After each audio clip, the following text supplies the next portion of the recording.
you're watching Visual Classes YouTube channel.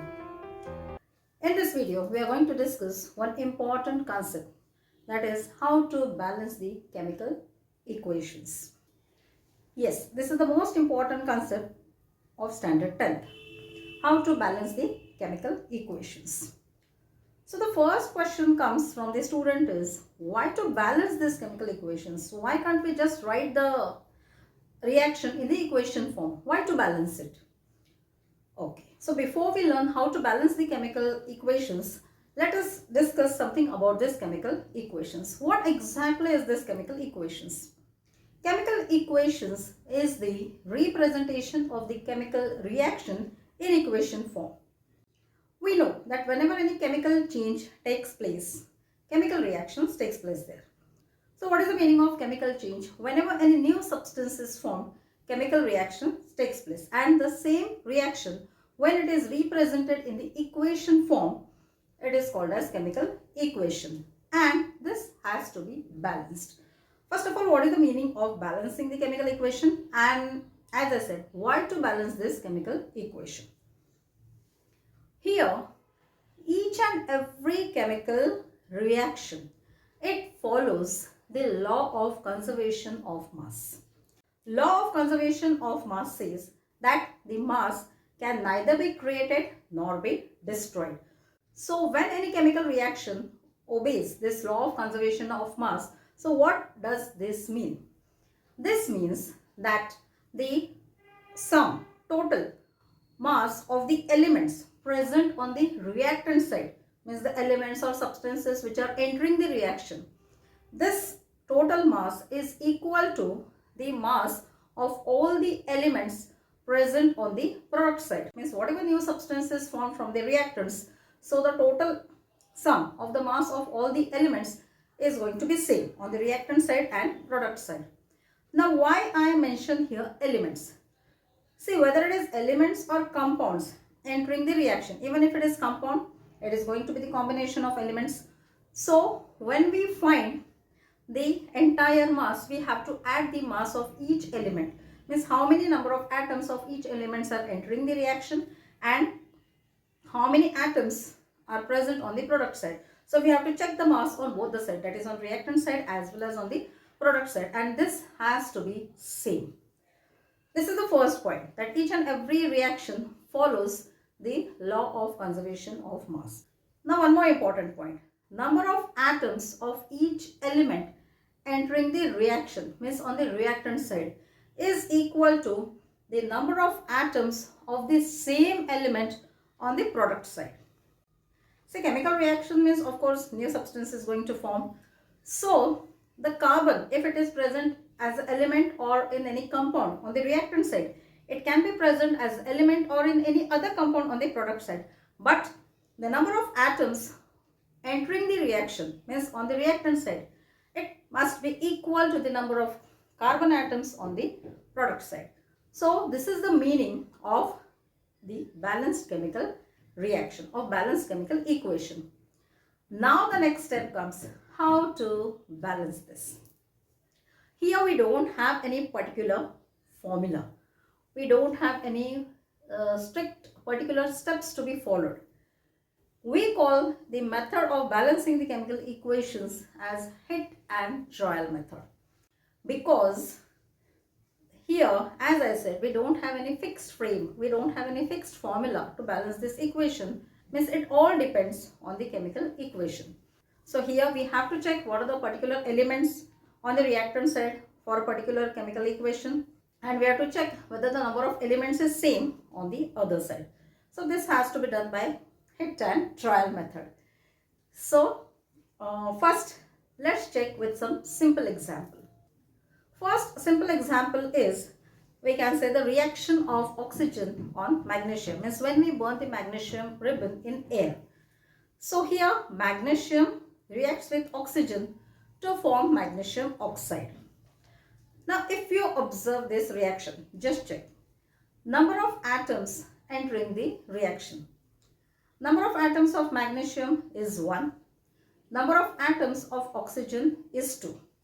And on the product side, the product is magnesium oxide. A single product is formed here. Here on the product side, the number of atom of magnesium is 1 and number of atom of oxygen is also 1. So now how to balance this? So what is the difference here? Number of atoms of oxygen on reactant side is 2 and number of atoms of oxygen on product side it is 1. So how to balance this? Now again, while balancing we have to take care of one thing. Number of atoms or number of molecules entering the reaction is always a whole number. It cannot be in fraction. Second point, we cannot alter the number of atoms in the compound, but we can change the number of molecules entering the reaction. So here, as I said, we cannot change the formula of magnesium oxide. Magnesium 1 atom and oxygen 1 atom makes the 1 molecule of magnesium oxide. We cannot make any change in this number of atoms of this magnesium oxide, but we can change the number of atoms entering the reaction or number of molecules. So here, how to balance this? First of all, we can put boxes for the elements or compounds on the reactant side as well as on the product side. So this box is the boundary, we can say, which we cannot alter, which we cannot change. We are not supposed to make any change in this box. Now, how to balance this oxygen atom? We have to just write 2 beside magnesium oxide. So this balances, but when we write 2 beside magnesium oxide, this 2 is applicable for the entire molecule of this magnesium oxide. That is for magnesium as well as for the oxygen. So here, when we write 2 beside magnesium oxide, this 2 is applicable for magnesium as well as for the oxygen. So now, number of oxygen atom is balanced. It is 2 on the reactant side as well as on the product side. But magnesium atom is 2. Means there are 2 atoms of magnesium on the product side. Now let us balance this by writing 2 beside magnesium on the reactant side. So now let's check our reaction. 2 atoms of magnesium, 1 molecule of oxygen enters the reaction and it forms 2 molecules of magnesium oxide. So here the number of atoms of magnesium as well as oxygen are balanced. Means they are equal on the reactant side as well as on the product side. Let's see one more example. Simple example, that is formation of water molecule. Water molecule H2O. But how it is formed? Water molecule is formed by the combination of 1 molecule of hydrogen and 1 molecule of oxygen. That is H2 plus O2 gives us H2O. Even here, if we have a look at this chemical equation properly, it is not balanced. Why? Number of hydrogen atoms are balanced. There are 2 on the reactant side and 2 on the product side. But oxygen atoms are not balanced. Number of oxygen atoms on the reactant side is 2 and number of atoms of oxygen on the product side it is 1. As I said, we cannot alter the combination of these molecules. Means we cannot alter the number of atoms in the molecules, but we can alter the number of molecules entering in the reaction or the number of molecules which are formed. Here, what we have to do, first on the product side, just write 2 beside the water molecule. So when we write 2 beside the water molecules, means 2 molecules of H2O. This 2 is applicable for hydrogen as well as oxygen. When we write 2 beside this water molecule, number of oxygen atom is balanced. It becomes 2. But this makes number of hydrogen atom 4. So number of hydrogen atom is 4 now on the product side. So how to balance this? On the reactant side, just write 2 beside the hydrogen atom. So this balances our this simple chemical equation. So what is the meaning of this? 2 molecules of hydrogen plus 1 molecule of oxygen. When it enters the chemical reaction, it forms 2 molecules of water. So this is how to balance the chemical equation. Let's see one more example. Formation of rust. Rust is nothing but the oxide form of iron. So iron, when it comes in contact with moisture, it forms the oxide form of iron, and in this process hydrogen gas is released. So if we just write this reaction in a simple manner, how will we write this reaction? It is Fe plus H2O means iron plus moisture. H2O means the moisture present in the air.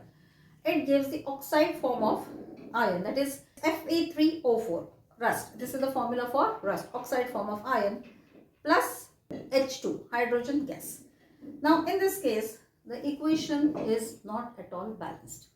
On the reactant side, if we check on the reactant side, the number of atoms of iron is 1, and on the product side, the number of atoms of iron is 3. Number of atoms of oxygen on the reactant side, it is 1, and on the product side it is 4. Number of atoms of hydrogen on the reactant side, it is 2, and on the product side it is 2.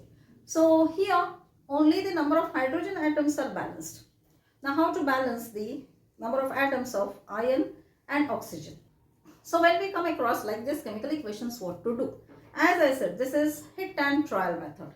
So first check the atom with the highest number of atoms. It is oxygen. Oxygen is the element with the highest number of atoms, that is 4. See, Fe3O4 on the product side. So let's make oxygen 4. So how to make oxygen 4? Beside the H2O, straight away write 4. Okay, so this makes the number of oxygen atoms 4 on the reactant side as well as on the product side. But when we write 4 beside this moisture, that is water molecule, hydrogen becomes 8. As this 4 is applicable for the entire molecule, hydrogen becomes 8. So here balance it on the product side by writing 4 beside hydrogen. So now number of hydrogen atom is also balanced, that is 8 on the reactant side and 8 on the product side. Now just check what is remaining. Iron, Fe. So it is 3 on the product side. So let us make it 3 on the reactant side. Just write 3 beside Fe. Now check whether our equation is balanced or no. Number of iron 3 on the reactant side, 3 on the product side. Number of oxygen 4 on the reactant side, 4 on the product side. Number of hydrogen 8 on the reactant side, 8 on the product side. So this is balanced. So this is how we balance the chemical equation by hit and trial method. Practice this by taking different examples in your textbook and try to balance different reactions. Only practice is going to make you perfect in this hit and trial method of balancing the chemical equations. So hope this method is quite clear to you. If you want us to make the videos on any different concept, please do drop that concept in the comment box. We will definitely try to help you. And to get the updates of such interesting and useful videos, please do subscribe our channel. And one more thing, don't forget to share our videos among your friends. Thank you so much for watching this video.